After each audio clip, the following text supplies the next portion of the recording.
on va juste aller visiter un petit peu les émotions pour comprendre que... oh, je ne vous dérange pas, Hélène.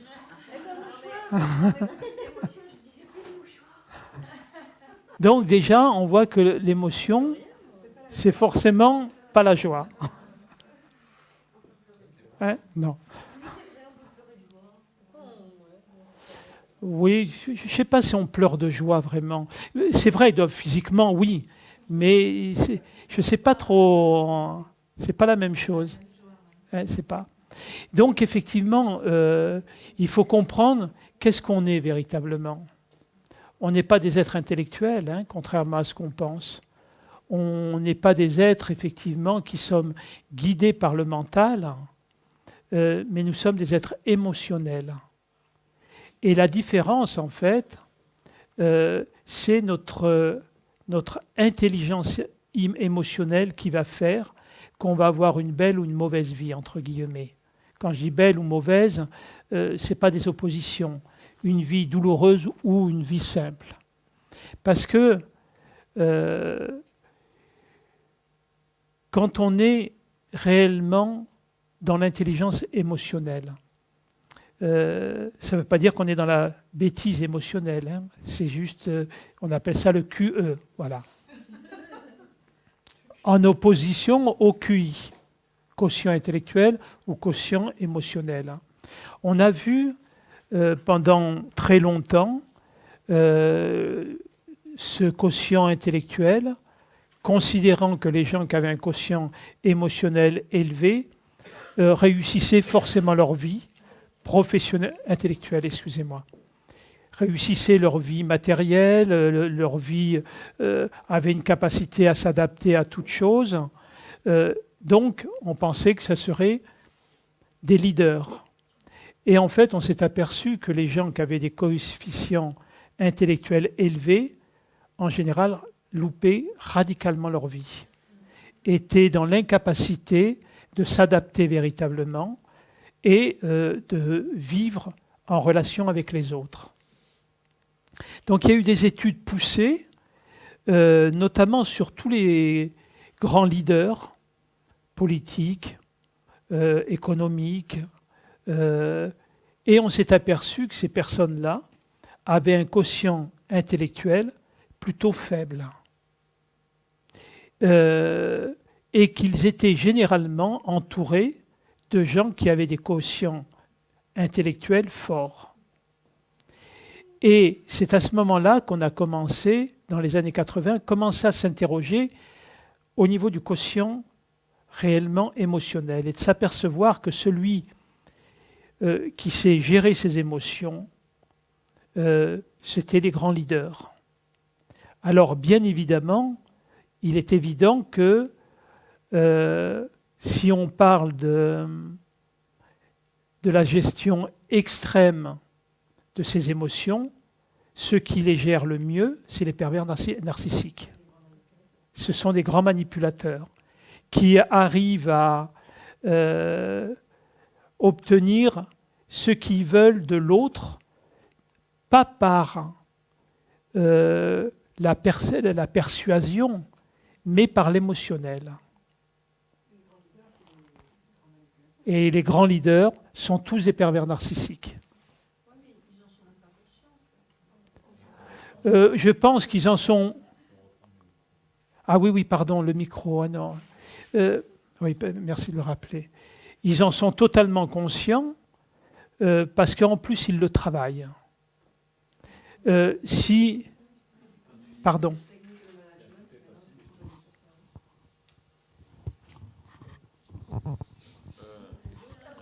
Quand tu dis les grands leaders, tu mets un Gandhi dans les grands leaders, par exemple. Un Gandhi, c'est un pervers narcissique aussi ou... Mais qui a dit que Gandhi était un leader? Non, mais c'est ça la question. Tout à fait. Je veux dire... Non, on en a fait un leader. Il n'a jamais décidé d'être un leader. Mandela était un grand leader. Il n'a jamais décidé d'être un leader. Luther King n'a jamais décidé d'être un leader. Mais ce sont des gens qui étaient dans un tel altruisme qu'effectivement, ils ont aggloméré toutes ces pensées-là. Si on prend ensuite des grands leaders comme Poutine, Trump et d'autres, ou Macron, on peut le mettre dedans, ce sont des gens qui manipulent pour obtenir le pouvoir. C'est ça. Gandhi n'a jamais manipulé pour avoir le pouvoir. Gandhi, quand il a vu qu'il y avait des problèmes, il faisait la grève de la faim. Mandela, n'en parlons pas, 25 ans en prison. Il n'a jamais réclamé d'être président de la République d'Afrique du Sud. Ce sont des êtres qui sont portés et qui généralement sont bien sûr assassinés très souvent. Donc, un grand leader, peut-être que le mot est peut-être effectivement pas juste quand je dis grand leader, parce que ça voudrait dire un grand homme. Tandis que je ne pense pas que ce soit des grands hommes. Mais par contre, ce sont des gens, effectivement, qui ont un pouvoir d'attraction qui est incroyable. Je lisais un article une fois sur Fidel Castro. C'était terrible. C'est quelqu'un qui obtenait tout ce qu'il voulait. Il avait un pouvoir de séduction qui était terrible. Poutine a un pouvoir de séduction qui est extraordinaire. Quand on est en présence de personnes comme ça, on est démuni. Parce que, inconsciemment, déjà, ils ont une capacité de percevoir complètement comment fonctionne l'autre et d'amener l'autre à ce qu'ils veulent. Donc, effectivement, le quotient émotionnel, c'est quelque chose qui donne un pouvoir extrêmement important dans la vie. Alors, il est évident qu'on prend cet extrême et il y a ensuite notre gestion émotionnelle qui n'est plus de la même nature. Donc, effectivement, c'est quoi avoir un quotient émotionnel équilibré? C'est être dans l'accueil de mes émotions et sans jugement, sans contrôle. Et quand je suis dans cet accueil de l'émotion, qui est ressenti au niveau des glandes endocrines d'ailleurs, il y a la pensée, le mental reprend l'émotion et effectivement va donner une histoire, va donner une tonalité. Ça peut être erroné, ça peut être une interprétation, mais par contre, il y aura une vérité, c'est que l'émotion est vécue en synchronicité avec l'événement. Tout le monde me suit ? C'est-à-dire que l'émotion va apparaître dans l'instant présent. Par contre, si l'inverse, et ça c'est un schéma de manipulation, dans les films, dans tout ça, on va interpeller la pensée, ça va aller toucher nos mémoires et ça va déclencher l'émotion. Donc, il y a deux chemins, l'émotion et le mental. C'est le chemin, normalement, quand on est dans l'instant présent et quand on est dans l'accueil de ce qui est. Quand on est au niveau du mental, en fait, c'est le mental qui va, par son histoire, créer l'émotion. Et c'est pour ça que des gens vont être devant un film, ils vont se mettre à pleurer. Je veux dire, c'est que du film, c'est que du montage, il n'y a pas d'émotion dedans. Mais on vient toucher des mémoires du mental qui vont créer l'émotion. Et c'est tout le système de manipulation, de la publicité, de tout ce qu'ont des médias, c'est de donner des alertes pour créer l'émotion de joie, de désir, etc. Donc, il est important de voir une chose qui est quand même très étonnante, c'est que très souvent, on va voir quelque chose à la télévision, ça va nous toucher émotionnellement, et si on est sur le lieu en direct, on va sentir aucune émotion. Une chose que j'ai faite il n'y a pas longtemps, je ne sais pas si tout le monde connaît ça, ça s'appelle des P de l'aune. C'est des vieux beignets en fait. Et je les ai fait découvrir au sous-directeur de l'université. Et quand je lui ai posé la question, il m'a dit ça m'a rappelé mon enfance.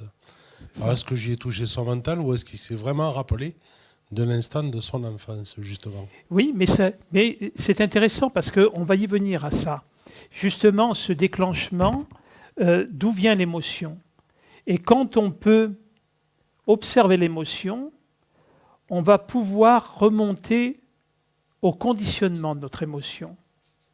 C'est-à-dire qu'aucune de nos émotions ne sont neutres. On a de la joie parce que c'est en relation avec une joie, un événement joyeux. Donc, c'est ce phénomène-là de pouvoir revenir à l'émotion juste, l'accueillir, être ouvert à elle et ne pas la bloquer et la passer par le mental. C'est-à-dire que beaucoup de personnes vont ressentir une émotion et si on leur demande quelle émotion tu ressens dans l'instant, Stéphane, quelle émotion vous avez là dans l'instant juste? Voilà. Non, ça y est, vous avez répondu. Vous n'en savez rien. Vous n'en savez rien.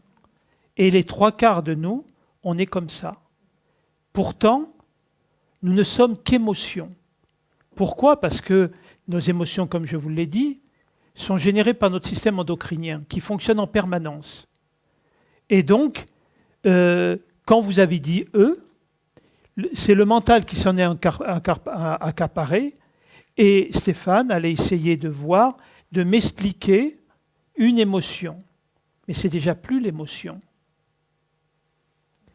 Et d'une manière générale, on fonctionne en permanence comme ça. Je ne dis pas que c'est bien ou que c'est mal, la question n'est pas sur le jugement.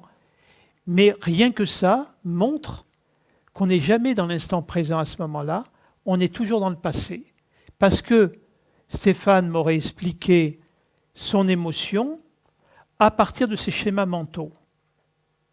Tandis que l'émotion, elle est neutre. Combien d'émotions peut-on ressentir dans qui sont dans notre système? Il n'y en a pas beaucoup, hein, du moins en Occident. Non.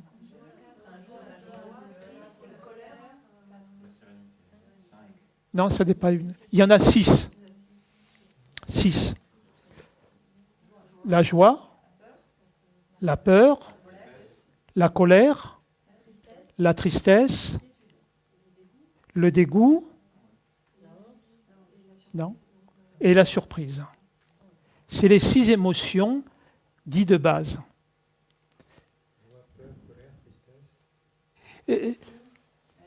La tristesse n'est pas... Rien n'est négatif. On en revient à ce qu'on disait ce matin. Si on commence à mettre en nous du positif et du négatif, c'est foutu. C'est ce dont on est composé. C'est comme si tu traitais ta main gauche de feignante parce que c'est toujours ta main droite qui écrit. Et tu devrais lui dire, mais j'en ai marre, c'est toujours la même main qui écrit, et toi tu fous rien. Ah, t'es ambidestre?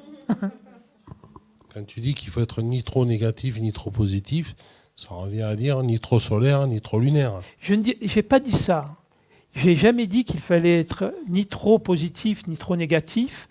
Simplement, on va juger quelque chose de négatif parce que ça ne nous plaît pas. Et on va juger quelque chose de positif parce que ça nous plaît.